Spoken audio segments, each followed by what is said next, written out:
us went and auditioned, and a lot of us made the all-state choirs, and kind of all-state choirs. You know, they're some of the best high school choirs in the state of Texas.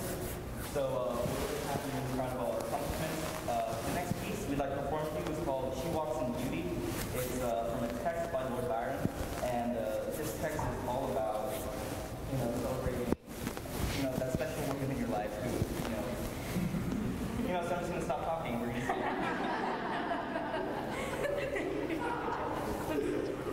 She Walks in Beauty by Keller ISD.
Reflections, what is that tonight? ATA Reflections reception. So what is that? That is our general body meeting, and then we hand out certificates and ribbons and stuff. What role to the kids. did you need me to, what role do I play in that is what I'm asking? Oh, Or do I play a hand out. role? You- Okay. You usually, you meaning superintendent, Right. you usually help hand out the certificates. Awesome. Cool. Thank you. A small, but necessary. Oh, no, no, no. Because they want to see you. That's right. That's They right. want a And it's picture 7 with you. o'clock, right? All the kids want a picture with you. Is it 7 o'clock? Yes. Okay. Sorry, sorry. Cool. Fine, just go ahead and jump right in, unless you would prefer an intro from Oh, I do not need an intro. James. Nah, it's all good. Where are we gonna? I guess I'm up here. Yes.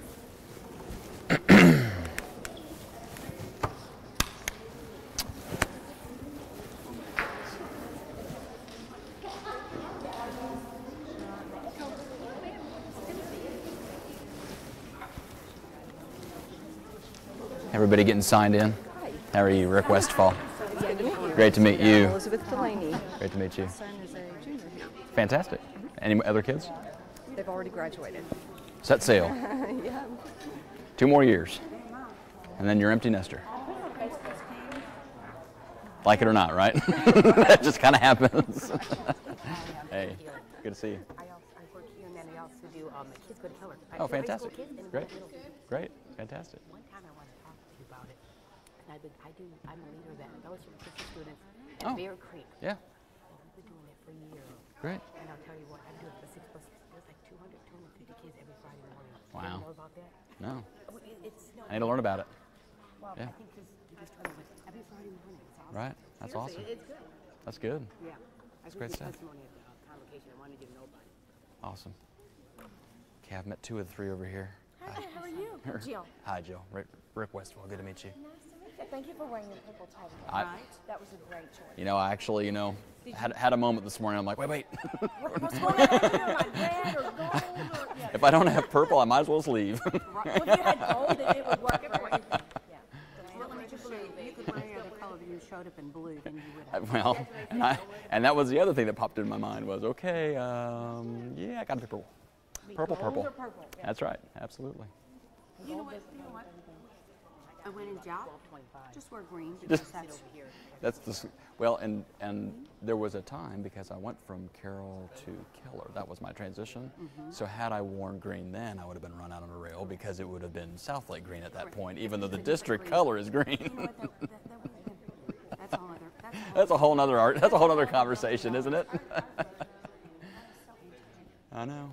Oh, I know. The script and all that. Yeah. You'll fix it. We know. Oh yeah, absolutely. It costs money, and I'm not paying for it. Rebranding. That is just really bad. Yeah, it's old. But yeah, you're right. It's not just a hey, let's do something different. It's a branding. You Yeah. have to. I mean, just a graphic, a professional graphic. Oh, designer gosh. In itself, Right. but then also it's not just every branding. It's every piece of literature that goes out district Right. wide. That's a total redo. And you have no idea until you start picking at that. You don't realize how far spread it already is. Also, well, I serve on a board of directors. Yeah. For a big nonprofit, and we are redoing our website. Mm-hmm. And it's just not just everything, your logo or your color, everything it touches. So you will have to redesign Oh yeah. every bit of your webbing, That's campus wide. And Yeah. anytime that shows. and then about like 5 every years single after the website- fact, people realize I forgot to get to that one. It still keeps creeping up. It keeps coming around. You don't think about every page Right. on your website probably has Yeah. that logo. Like Yeah. every page has Oh, to be absolutely. Yeah. touched. That's the brand at the moment. a whole other job. That's right. That's right. Hi, how are you? Rick Westfall. Great to meet you. Dr. Westfall Dallas is not only an employee here at Timber Creek, she Yeah. also serves on the PTSA board. Fantastic. Yeah, I'm the president of the athletic district. You just have a few things going on. And then just a little Jill bit. DeLeon is the vice president of fundraising. Great. That's great. All right. Are we ready to go? Okay. I want to make sure that I don't start too soon if we're rolling. We've probably been rolling for a while. Good afternoon. How are you? Thanks for having me. My other brown bags have been in elementary schools with low ceilings, so this sounds, we're booming in here right now, which is perfectly fine, but I just got to get used to that, the echo bounce. But I want to thank you for opening the doors, setting all of this up. That was amazing, having all the kids in here with the choir and the band. That's what it's all about, and that's the reason why we're here, is for all the kids to plug into what they're wanting to do. But I appreciate you being here. We're going to spend maybe 30 minutes or so talking about, as I aptly call it, the road show, and then we'll have some time to have a conversation or answer some questions, do some Q&A. I will set the ground rules before we get started. Nicole's over here with what I call the talking stick. Even though this is a small group and you're like, well, but I can ask the question and everybody's going to hear me, that actually is connected to our video. So the reason why you're talking in it is to not amplify yourself. It's actually so we can pick up the Q&A when we're done cutting all the video and everything. So that's the logic behind, and in fact, Denise is back in the back with the second one. So we'll get started, and one of the things I want to talk about, and anytime someone comes into a new organization, a new school district, to them, many times leaders will jump right in and start talking about where we want to go, what's the vision, what's the future going to look like. And I think one of the mistakes that we make is we forget about where we've been and what's the history of the district and what groundwork has already been laid, because there's a lot of important things that have already been done.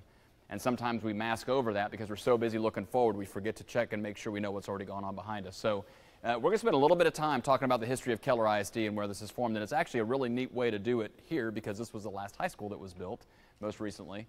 But we're going to go all the way back to 1914, 13 or 14. This is the first schoolhouse that was actually built in Keller ISD, and it was actually, believe it or not, we think the foundation or where this thing was built, wait for it, was on the west side of 377. So the first building in Keller ISD, we believe, actually was on the other side. So anyway, that's just kind of a little fun fact. But this is where it all began. This was our one schoolhouse town of Keller ISD when we started our education system. And then this is actually back in about the 30s or 40s. So does everybody recognize what that building is right there? Anybody can tell me? The Rock Gym, right? The Rock Gym that still sits there. That's where we have all of our board meetings. And then obviously we've got all of our administrative offices here, or many of them, which was the original school. But this was it. I mean, this was Keller ISD. And what's neat about being able to pull away and see a shot like that is you can start getting a visual of how much has actually happened to get to this point. So this is, the mass thoroughfare of 1709 right here. That's a little two-lane road. And this building right here, so if you are at the administrative building, you look right across the street. There's a financial advisor right across the street by the name of Kelly Clough. That was the original superintendent's house that he uses now as his office space. So obviously, if you can look at this, you're like, okay, well, 1709 now is essentially 7 or 8 lanes. So that was in the way. They had to pick it up and move it to get it out of the way of 1709 when they cut it in. Do you guys see what these 3 things are right here? Buses. That's the bus barn back in the day, right? And guaranteed one or all 3 of the keys hung in the superintendent's house because I'm sure he or she was actually driving one of those buses to pick up kids and bring them to school. But that's what Keller ISD looked like back in the 30s or 40s. Another little shot of it from that side. No real parking lot. Just kind of roll off the road and park in front of the Rock Gym over there and do your thing. Here's all the buildings with obviously no central air. But again, just kind of get a vision of where we've been. This is a video from the city of Keller. In 1969, the Keller School Board of Trustees and the superintendent Thanks for coming. authorized a comprehensive study Thanks for coming. of the school program Oh, yeah. It's like I know her. Recognize her face. on projected population estimates and to be used as a blueprint for facility expansion, improvement, and a good school-community relationship. 2 years of the plan have been completed. Old facilities have been remodeled, and new ones have been built. And property for further expansion has been purchased. Keller's future is great and inescapable. Some would like it left the way it is. And in this age of diminishing values, it might even seem desirable to leave the countryside as it is. But time and acceleration has started and will not stop in our lifetime. I think that video is very telling, right? What did you hear? What year that they were having that conversation? 1969. So almost 50 years ago, they're having the same conversations that we've been having for the last 20 years, trying to figure out how to grow Keller ISD. And the conversations were, well, how are we going to build? It's coming, whether we like it or not, whether we want it to come or not. The growth, the population boom is coming, and they even had that shot of where they cut in DFW Airport. Once they knew that was coming in, just, you know, buckle up and get ready, because people are going to move to this area. The other thing that I like to point out is that the superintendent had a really cool suit on that I think I'm going to try to figure out how to bring back. But Gay Lynn will not bring back the hairstyle. I've tried to ask her that. She refuses. I mean, why not? Bring it back. But anyway, it's good, because I think many times when we have conversations about growth and we have conversations about how to take care of the kids and the kids coming into the district, many people think it's the first time it's ever happened. But this is 50 years ago they're trying to figure out how to grow Keller ISD. So, let's talk about growth. How many people were here in 2000? Anybody in this area? 1, 2, okay, 3. So 17,000 kids actually in Keller ISD in 2000. And in 16 years, we doubled our population in kids. So when you think about a 16-year span of time and you're doubling your population, you're not doubling it from 1,000 to 2,000. You're putting 17,000 more kids into buildings. That takes a little bit of planning, and it takes a little bit of forethought in terms of visioning where you're going to go to take care of these kids. That's lightning speed growth, not even just fast growth. Another way to look at this is if you go all the way back to 1990 now. Anybody here in 1990? Anybody willing to admit that? All right, okay. So back in 1990, we had 8,200 kids, but look at where the acceleration happened, and that kind of goes back to that 2000 year that I showed you earlier. So this is the big steep slope of where all that population in Keller ISD starts to move in, and then we start leveling off around 2012, 13. It begins to taper off, the growth does, because there's just no more dirt to build on. I mean, all the developments are now filled in. For the most part, you're talking infills, you're talking about, you know, maybe 5, 10 acre plots of land that people just haven't given up yet that they'll now sell, but you don't have that hundreds of acres of land to go build on. And the demographer pretty much has us very slowly growing versus fast growth. And this is one of the largest challenges districts deal with, is when you're moving from this kind of operation, that fast growth, to a slow or no growth. It's a completely different way of having to think about how you operate in a school district, because you're no longer talking about how many buildings do I got to put on the ground. Now you're talking about how do I keep the buildings on the ground from falling to the ground, and not even just facilities, but and then what do we want to do for instructional strategies and instructional programs. So that piece here, that big steep slope, is what I want to talk about in this next slide, because there was obviously some growth going on in Keller ISD. I love this slide because this is the boundary of Keller ISD. It's been the boundary of Keller ISD. The boundary didn't like magically change overnight one day, right, where it expanded. This was it, and I want to give you some kind of bearings, and you probably know all this, but I like to point it out. If you look at this line, and I'm going to try to make it straight even though it's squiggly with my laser pointer, that's I-35 over here, okay? So I'm just going to give you some spots. There are some folks that just don't understand that little plot of land over there, when you go to Home Depot and you cross over 35, you're actually still in Keller ISD. We got an elementary school over there. All those developments over there are in Keller ISD. If you go all the way down, anybody been down on Western Center, if you actually have to go south of Western Center, and you're still in Keller ISD for that little bit, but you're still in Keller ISD all the way south. Over here is Colleyville. Way up here is Westlake. Right? So you've got this large border. Obviously 377 runs pretty much right down the middle. The first time when I first got here in August, I was driving around all the different campuses meeting with the principals, and I headed to Parkview. Had it on my GPS, here I go.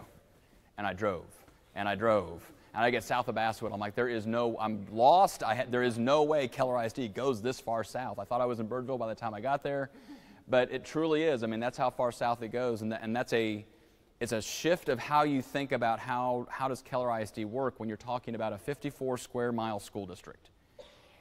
And the other challenge of that is when you have districts all around you that all have different challenges. Carroll ISD on the east, they're a 25 square mile school district. Northwest ISD on the northwest of us is a 240 square mile school district. So when you bookmark us in between relatively small and massive, and then you start talking about school finance, you talk about all these other things that we try to figure out in schools. It's a challenge for everybody, but it's a different kind of challenge for each individual person. I got the question yesterday. Why do these lines not match up with city lines? It's very complicated. It's very confusing. And my answer to that was, I'm actually originally from Ohio. And in Ohio, it's a city. You live in a city. I grew up in Centerville. I grew up in Centerville. I went to Centerville City Schools. So if you were in the boundary of the city, you went to that school district. And I think many people really still struggle with that idea of an ISD, which truly is an independent school district and has no relevance to what town or what city are you called. It's really all about where the original boundaries were drawn way back when. So here's the growth, and this is what's the neat part about it. Remember my graph that I showed you earlier where that steep student growth happened. So in 65 to 70, a couple buildings on the ground right here centered in the middle of Keller ISD. 75, another one pops up. But look what happens between 75 and 80. Can you guys see that, where the two buildings popped up? We have one building pop up way down here, which is Parkview, which is the one I was talking about, and then one way over here, which is Florence.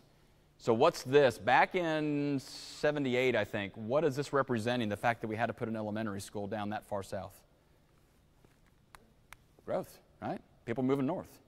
So people are slowly moving to Keller ISD, and we've got to put an elementary school on the ground that direction. And the same thing on the east side. People slowly starting to develop on the east side. So 80 to 85, it's still kind of slowly moving along.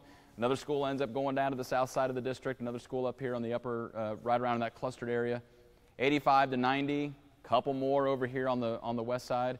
But remember that graph that I showed you and where we're kind of sneaking up to the explosive growth. So 95, again, a couple more, but 95 to 2000, we pick up a clustering of schools down there on the south side. Again, that growth that continues to move to the north. And then from 2000 to 2005, look at how many schools go on the ground. And then 5 to 10,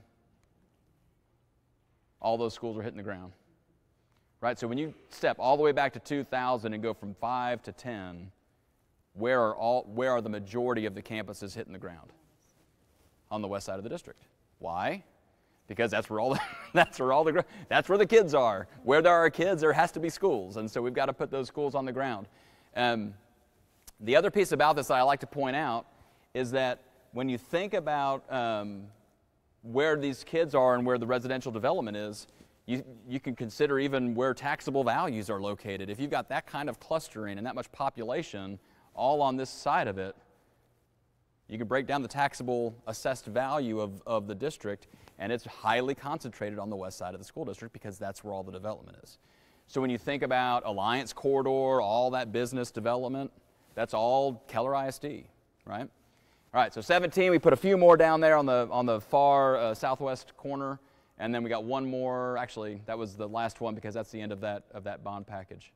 Now, when you put down a lot of schools all at the same time and really, really fast, there's a couple philosophies here. One is you can start back in 2000 and pass a massive bond. We're starting to see really massive bonds from some school districts because they're trying to project way, way down the road. They might not be able to go out and use all that money right away, but they're trying to project for growth. Keller ISD's philosophy, which I actually really like, is the fact that they went out for the smaller bonds as they needed them. So it wasn't quite the shock to the system when they're if you ask for a $500 million bond, that's a little more shocking than a $132 million bond.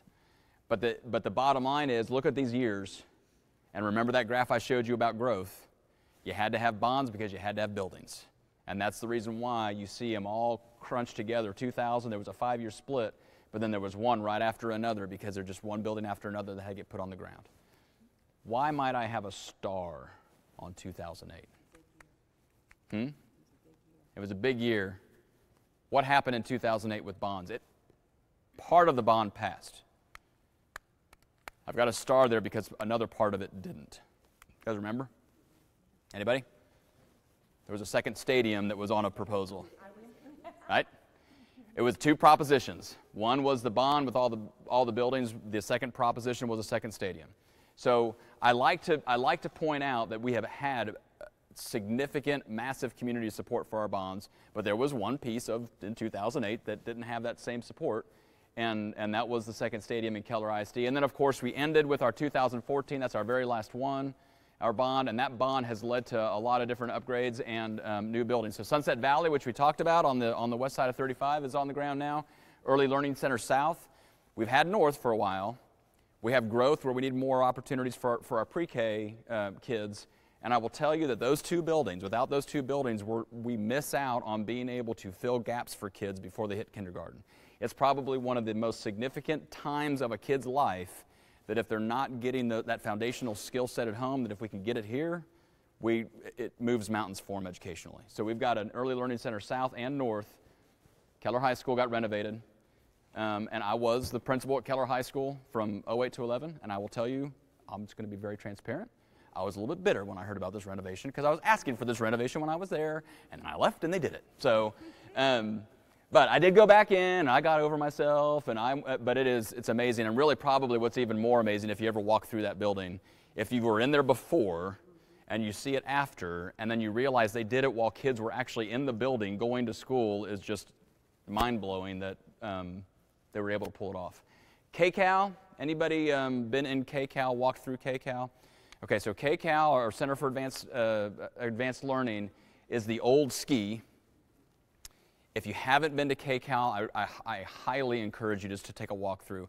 The second Tuesday of every month, they do a coffee and tour at 7:30 in the morning.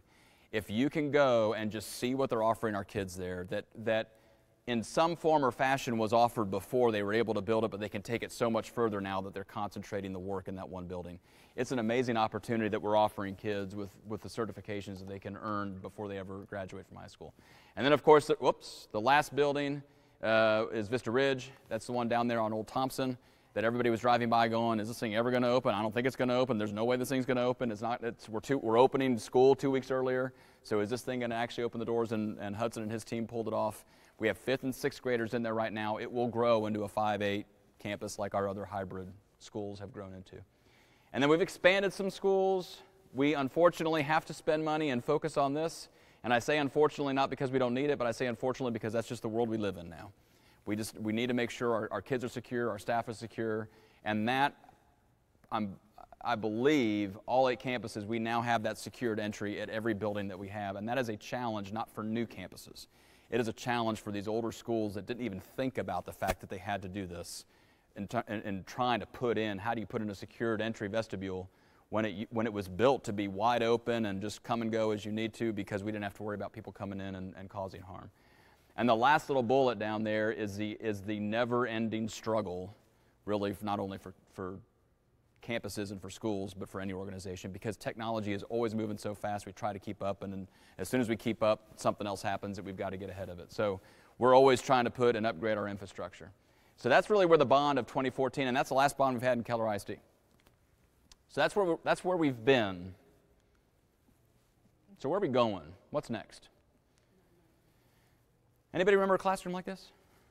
All right, rows. Hopefully this is not a picture of any Keller school. I hope if I find that one, I'll throw out the old wooden desks. You're kind of at a distance. Do you see the obligatory left-handed desk right here? Yeah, everybody remembers those. You walk into the classroom, oh, I'm right-handed, I can't sit there. That's the left-handed desk. That's for someone else. But it's just kind of what you're used to. It's what we've done for so long, where we get in there and we just learn the material. It gets taught, it gets told to us, and then we just kind of have to regurgitate it back. And that's how education has been done for a significant period of time.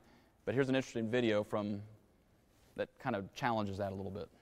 This is America in 1900. This is a car in 1900, and a phone, and a high school.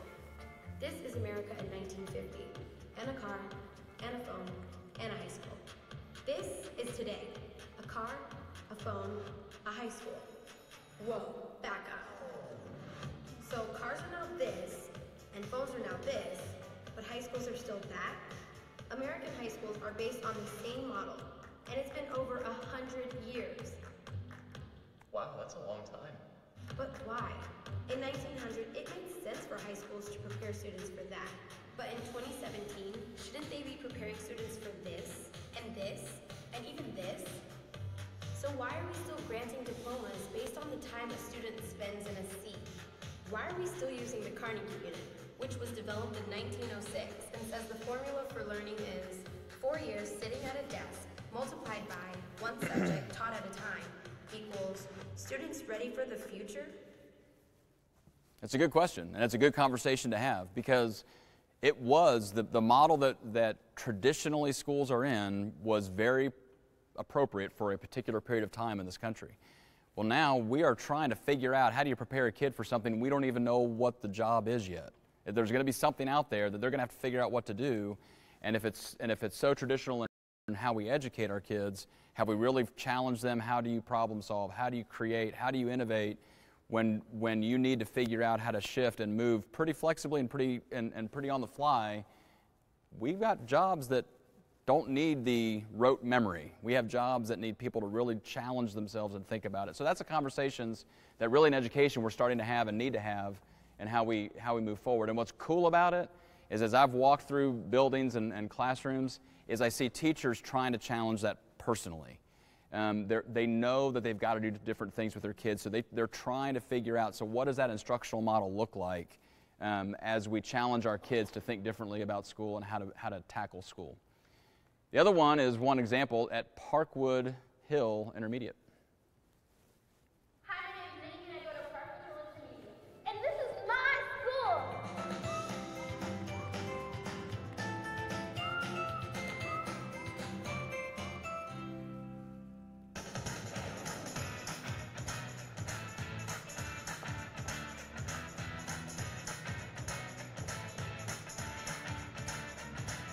At Parkwood Hill, we always give our bulldog best and never less. Our school really tries to make us feel like a community where we can share with one another. We're just one big bulldog family.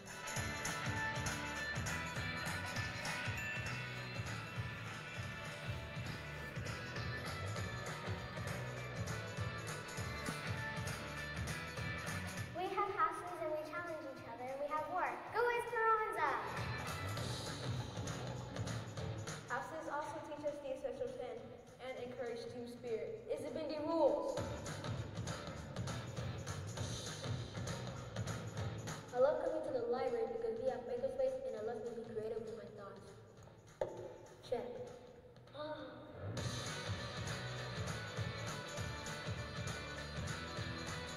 My school has lots of clubs that give many opportunities to make new friends. One club I like here at Parkwood Hill is Pokemon Club, where a bunch of people get together and bond over the same topic. My school helps give 6th graders leadership opportunities with the JACK program. We're able to mentor 5th graders and help out all the teachers. I'm Brad Tyler, principal of Parkwood Hill Intermediate School. We're proud of the community that we're building. We love kids. We want them to be successful in their academic learning, but also in their social-emotional learning.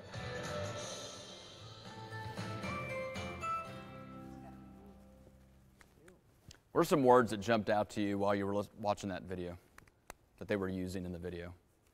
I'll put you on the spot. Okay. What else? What words did you hear? Or even opinions about what you saw, if it's not specific words that you heard. Engaged? Fostering an environment of learning. Right. Learning and growth. Did you hear any of the kids saying, we're learning a lot about math and science and English? Even though they are learning a lot about math and science and English and social studies, right? They weren't talking about that. What were they talking about? Clubs, community, family. I heard family in there. You know, it's a family when they're there. It's relational in nature, and when you have a culture that's relational in nature, it opens the doors to things you can do with kids. I have heard, well, a litany of people have come to me to make sure that I have heard how relational this campus is and how relational your principal, Donnie Bartlett, is, not only with his kids, but with the faculty and the staff and the parents and the community. And that is a big turning point for how a school can move forward with the very things we're talking about, and how you do school differently is because you got those relationships established in a building. So that's where we're heading. Part of how we figure out where we're heading is we try to create a vision. We try to create where do we want to go, what direction we want to do. We've been working on this all fall. We have actually collected over, well, almost 3,000 questionnaires from people in the community, those who have been willing to fill out the questionnaire. We've interviewed 120 people, not just adults. We've interviewed students, we've interviewed former students, we've interviewed staff members, parents, community members, and we're really trying to learn what is it that the community wants or needs from Keller ISD so that we, as an organization, can push us there. I've learned something pretty important, that when you go through and you try to push an agenda or you try to push a vision and your community's not with you, then you're pretty much stuck in the mud while you're pushing. So what we're trying to do is hear what the community's listening. What I'm wanting to do is listen to the community while we create that vision, so we can go there together instead of one person going and no one else is following. You know, they don't. That's not a. The leader, if no one's following, they're really not leading anymore. You're just kind of out there talking to yourself. So we want to make sure we've got that collaborative vision in place. If you want to know how we're doing, we've got a website up there. You can follow along with us in terms of our process. But in May, we'll have our presentation to the board about what is it that we are looking for and what is it that we want to do in Keller ISD based on the community feedback. Now, how we do all of this, remember going all the way back to 1969 in that video, they were talking about growth and they were talking about expansion. They were talking about what's the next step? And for us, we're not having to talk about growth. That conversation is changing. We're talking about renovations. We're talking about facility shifts. We're talking about technology and different kinds of technology and giving teachers opportunities to be innovative. But no superintendents ever misses a moment to talk about school finance whenever you get a few people in a room and talk about it. So you need to know this part as well. You need to know how we're working and how we're going to move into the future in terms of a school finance picture. This has not changed. If you've listened to anything from superintendents prior to me, I'm certain you've heard this before, that in 2006 we got fixed in our funding formula. And because we were being very good stewards of our tax base, our fixed rate in terms of how we get funded got fixed lower than other people who were actually taxing at a higher rate at that time. And it's never changed. It's been tweaked. It's been Band-Aids. Lots of Band-Aids are put on it, but it's never really adjusted to catch up with how they fixed it in 2006. As a result, we're in the bottom quartile and based on school district student spending. Okay? We spend less, but we get a lot out of our dollar in terms of the academic accomplishments that we're able to do. Another way to think about that is I pulled school district audit reports from 2016 because that was the most recent I could get my hands on. People hadn't finished up their audit reports. One way to think about it is spending. Another way to think about it is revenue. How much revenue or how much income does a school district receive per student? And when I compared us to about 20 different school districts in the area, we sit at about 18 or 19 out of 20 in terms of revenue per student and are asked to accomplish the same things with that kind of revenue. And when you're sitting that low, you got to get creative, but you also have to figure out different ways of how do you regenerate revenue. Well, a school district can only regenerate revenue or get new revenue based on student growth. Right? That's how we're funded, or tax rate changes. We really don't have a lot of other opportunities for revenue changes. And student growth is slowing, right? So if student growth is slowing, that's not the element that's going to change revenue. So if I just said student growth is slowing, but that's one of the ways to change revenue, then the only other way to change revenue is figuring out different ways to figure out your tax rate to try to generate more revenue. So something I want to talk about. You've seen these buckets, I'm certain before, but I'm going to do a little refresher course with you. Right now, our tax rate in Keller ISD is $1.52. Used to be $1.54. A couple years ago, it got dropped to 48 cents on that side, so now it's $1.52. And so what I want to be sure that you remember that these two buckets are very, very different buckets. So anything collected, this is the INS bucket. So that's our debt bucket. So all of those schools that we had to build because of all of the growth, any bond money that we have to now pay off comes out of that bucket. Okay? Anything that's collected in that bucket can only go towards bond payments. It cannot be used for anything else. So when we get conversations or when we get people driving by KCAL or we get people even driving by Timber Creek and like, oh my gosh, you're building this really, really great building and it's great for kids, but why can't you provide the teacher salaries that they need to have in order to stay in the district without going somewhere else? Why can't you use that money for this? Well, if the money's collected in INS, we can't use it for anything other than paying off bonds. And that's one of the hardest things for people to understand because normally you would be able to switch those two things around. So let me give you an example. Personally, your home budget, I'm going to give you a budget of $5,000 a month. Okay? That's what you have to spend personally for your family, just because it's a nice round number. All right, and so based on however you want to figure this out, you have figured out that your debt, whether it's mortgages, car payments, whatever it happens to be, of that $5,000, you're going to allocate $1,000. So that's your debt bucket. Your personal debt bucket is $1,000, and your everything else bucket is $4,000. Okay, so your food, your electricity, your clothes, whatever it is you need to buy for the month of the year is going to come out of that $4,000 per month. So you figure out that, you know what, rolling a mortgage interest rate of about 9% probably isn't smart anymore. I'm going to refinance that thing and get about 3 or 4%, and I now have saved money. I don't need to spend the full $1,000 anymore because I've refinanced my mortgage. I only really need to spend $800. What would you personally do with that extra $200 out of that debt allocation from your budget? I'm curious. What would you have the ability to do? Hopefully savings. You could put into savings. What else could you do? You could go on a trip, right? You could use it for something different. What else would you do? Let me ask it differently. Could you do anything you wanted with it because it's your $200? Absolutely, because you have saved it from your debt bucket, right? Flip the script. What if you figure out different ways? You found cheaper groceries. You changed your electric company, so now your electric bill isn't as high. So your $4,000, now you really only need $3,800. What would you do with that $200 from that side of your budget? If I only need $3,800 over there, I got an extra $200, what could you do with it? Do what? You could pay down the debt if you wanted to. What else? Go on a trip. You can do anything, right? Because it's your money. Okay, that's probably what's so confusing to people about school finance. I can do anything, the school district can do anything that they want or need to do when the money is in that M&O bucket, when the money is in your $3,800 or $4,000 bucket. You can use it for anything you need to use it for. But if the money is on the debt side, if the money is in your $1,000 bucket for your mortgage, and all of a sudden you saved it and now it's only $800, if the money was there to begin with, it can't get moved out of there other than to pay for debt. Okay? And that's the confusing piece about how things are moved. I was talking to someone from the city, and I was explaining this to them, and they're like, no, that's not right. Not the city of Keller, somewhere else. That's not right. You can move it around. Nope. Well, I can, but then I'm going to jail and other bad things happen. But you can't move it around. He's like, well, we do it all the time. I'm like, well, I know you do it all the time because the city and the state, they don't have the same set of rules that school districts have to live by. And that's our challenge is communicating to people why it's different and the fact that we're just limited.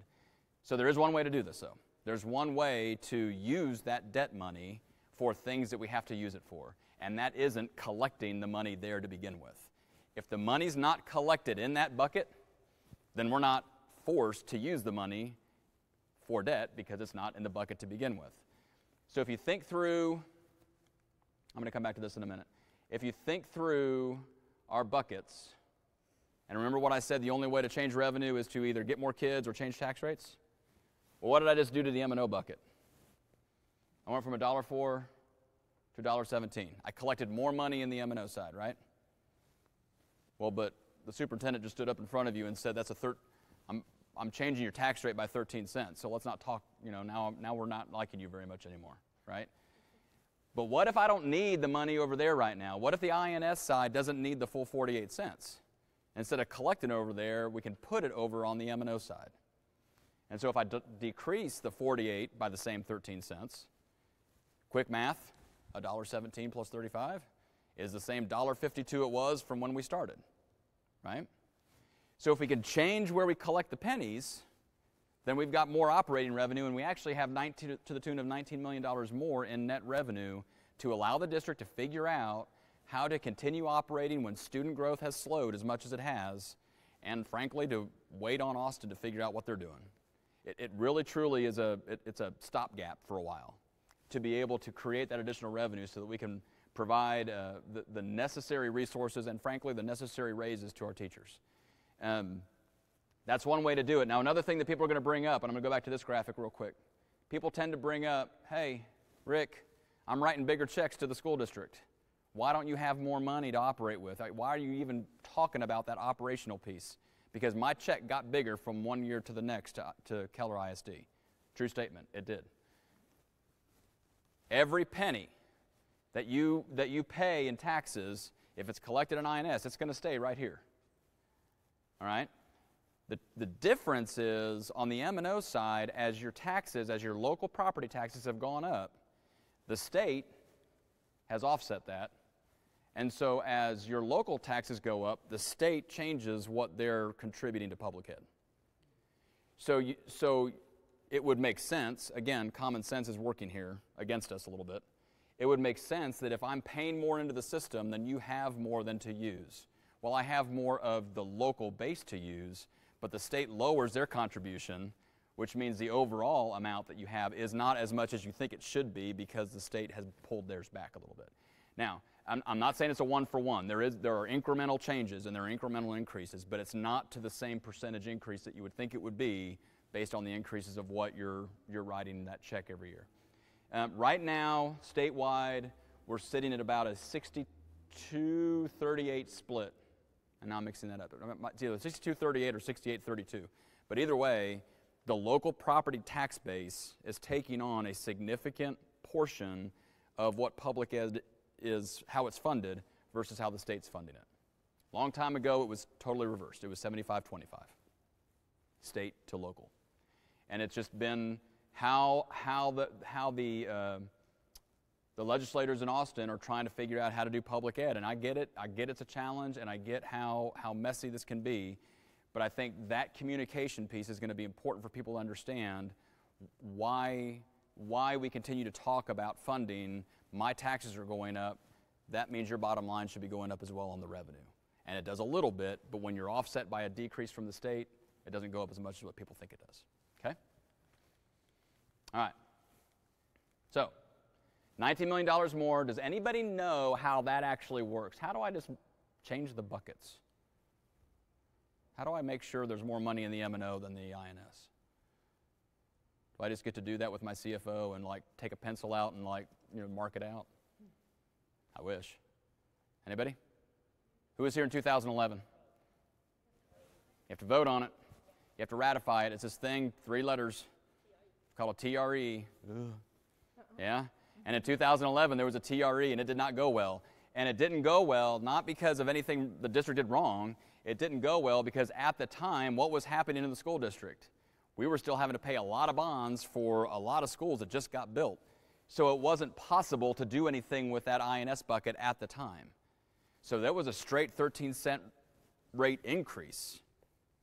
Where we're at now, and the situation that Keller ISD is in now, is that we can increase on that bucket on the M&O side, but we can offset it now with the INS. We can bring it down 13 cents and break even.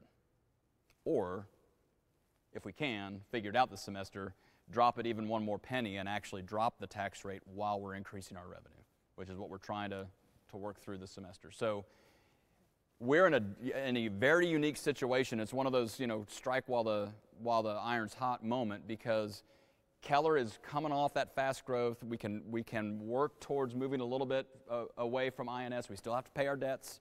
We still have to plan for future things that are going to go on. Sitting in this building, you're like, well, there's really not a whole lot of future things that need to go on. Go to some of our other buildings. Go to Parkview. Go to Whitley Road. Go to Florence Elementary. Go to Fossil Hill Middle School. They're going to need some help.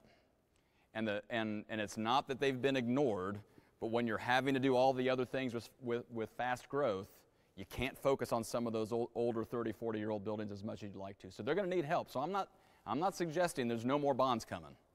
That would be lying. There will have to be more in order to keep things up, because we don't get funding for the state to help us with that. But we can do it in a way, because of our valuations in the community, we can do it in a way that we can lower that down a little bit and then offset it and create more operating revenue as a result. All right, that was like moment, right? That's a lot of words and a lot of information. That's really the end of the roadshow part of it. I want to make sure that information about school finance does get out, because it's combined together. When you talk about changing educational systems and you talk about changing philosophies and instruction, there has to be some flexibility with how we fund it. We've got to figure out how to fund not just general ed, special ed. I mean, you're thinking about everything that goes on in a public school system. And without that flexibility, while we're waiting on someone else to make the decision for us somewhere else down south, We need to have some more local control over how those taxes are being brought in, and that's one way to do it is to flip those buckets, which is going to be a lot of communication. So wanted this group to hear that, because we are going to be out and about talking a lot about it, especially with staff members, to discuss what that looks like and how that works and operationally how it works, because you will eventually hear about it in the community. We'll be talking about it, and I don't want people to be confused about what that means. I can be crystal clear about this.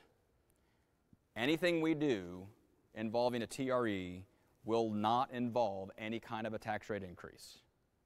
If anything, it'll be a decrease. And I think that's going to be the biggest thing that we've got to make sure we hook into and make sure people understand, because they're going to go back. If they were here, they're going to go back and they're going to think about the other one that we tried and it didn't fly for obvious reasons. Okay? All right.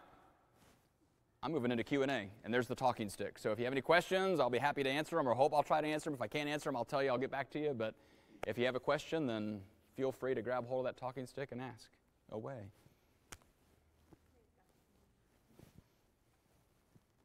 Nothing to do about bonds. Yeah. I want to know when our district is going to get more creative with our graduation day, and when we will not have to give away tickets for our children and their families to be able to. This year we have been allotted 7 tickets.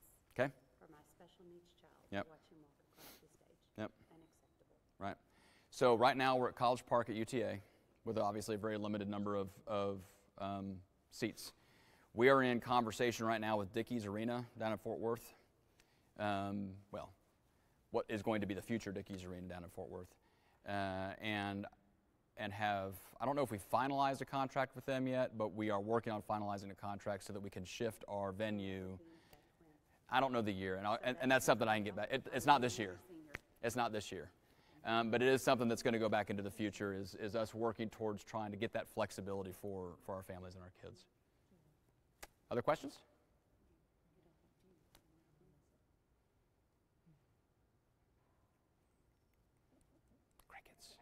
Crickets. Go ahead, ask. It's okay.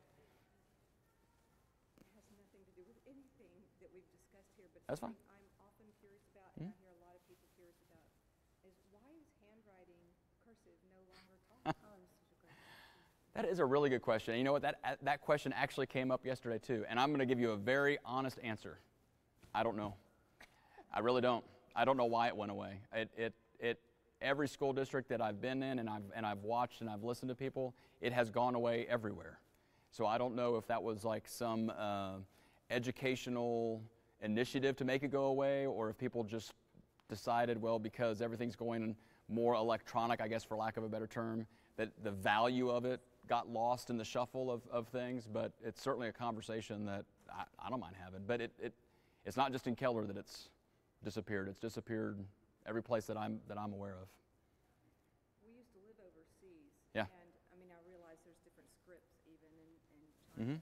Chinese is not like, English. Right. But a lot of cultures who use our same alphabet are still using cursive, and I feel like. And all of our kids are printing. Mm-hmm. Mm-hmm. I hear you. It's a great conversation to have that I don't mind bringing back up. Other questions? Oh, here, I'll hand it off.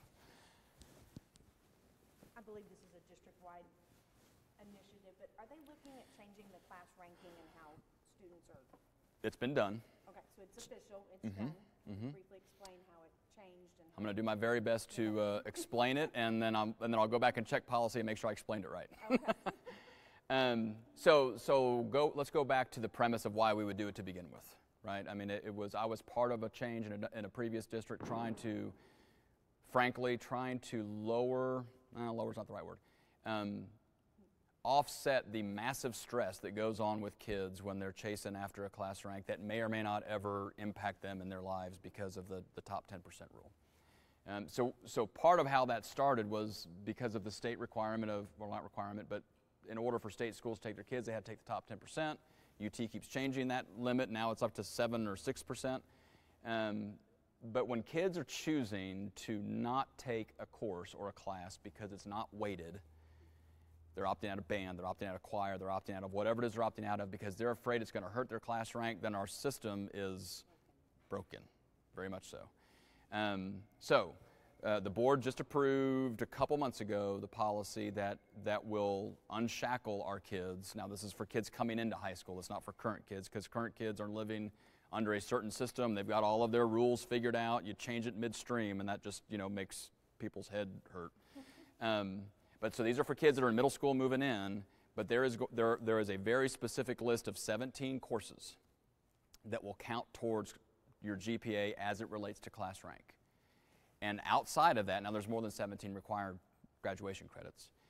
Outside of that, they will have the freedom to take whatever they want, whether it be AP, whether it be KCAL, CTE classes that aren't weighted. It can be anything that they want, and they can do that without the worry of, well, but how's that going to impact my class rank? So everybody's going to have the same sheet of music. Everybody's going to know exactly what the quote-unquote game is. And I think it's a great step towards alleviating at the time, the unintended stress of what it created. Yeah. Yep, you bet. Thanks for asking the question. Back in the back.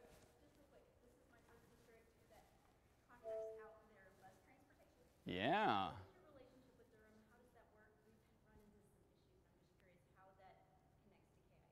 Yeah, so just in case you didn't hear the question, so KISD, obviously we contract out with Durham Transportation Services.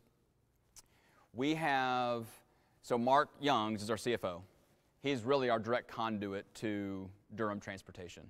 So they have a transportation director at Durham who speaks directly to Mark Youngs in Keller. So anytime anything is working the way it's not supposed to be working, or if it's broken, then he's in conversation with them talking about, okay guys, this is what's wrong and this is how it needs to be fixed. Dr. Shivers is our Executive Director of Student Services. She sometimes gets the information a little faster because if it's an immediate campus issue, she'll even make the phone call to Durham, but they have their own organizational chart, for lack of a better term, in terms of who supervises Durham, who supervises the drivers, and we give them very open and honest conversations about, or feedback about how things are working so they can fix it. But there are employees. So if things aren't working right, it's pretty straightforward conversation about how to get it fixed. Yeah. Other questions?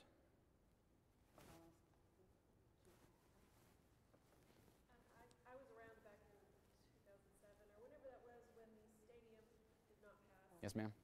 Is there anything in the future that tells you we might revisit this new stadium? Is there anything in the future that what? That tells you that we might revisit having a second stadium for Here's what I'll say. What I will say is that probably in the next 3 or 4 months, we're going to put together a large group of people, community members, and start talking about what does Keller ISD need in terms of facilities now. Again, the conversation can shift a little bit because the conversation used to be, well, we need 4 buildings. We need 4 elementary schools. It was almost a script because here's how many kids we're getting, here's how many buildings you need. Now the script really is changing because it's no longer that student acceleration piece. Now it's how do we make what we have better, and what can we provide to our kids that give them more opportunities as a result of an additional whatever the facility needs to be, whether it's a stadium or not. I'm not walking into this saying we must have a second stadium. That's just so you know where I'm at. I'm supportive of it if that's where it goes, but I don't think that's a end-all be-all piece of it if we don't. I'm hitting the bookshelf. If the community's not supportive of it, then it really doesn't make any difference whether or not I think it should happen. But it's a conversation worth having because I do think having 2 places for kids and all the things that we do at those stadiums is not just about Friday night lights. It's about a lot of other things where they use those stadiums. It would be an important piece to try to at least open up the dialogue again. Was that your question? You kind of did one of those, so you kind of gave the star to her question. So, yeah, no, I'm happy to have the dialogue about it. Other thoughts, questions? Well, I appreciate it. Thanks for your time. I'll hang around for a little bit if you have individual questions you'd rather ask instead of being on mic. Thanks for your help.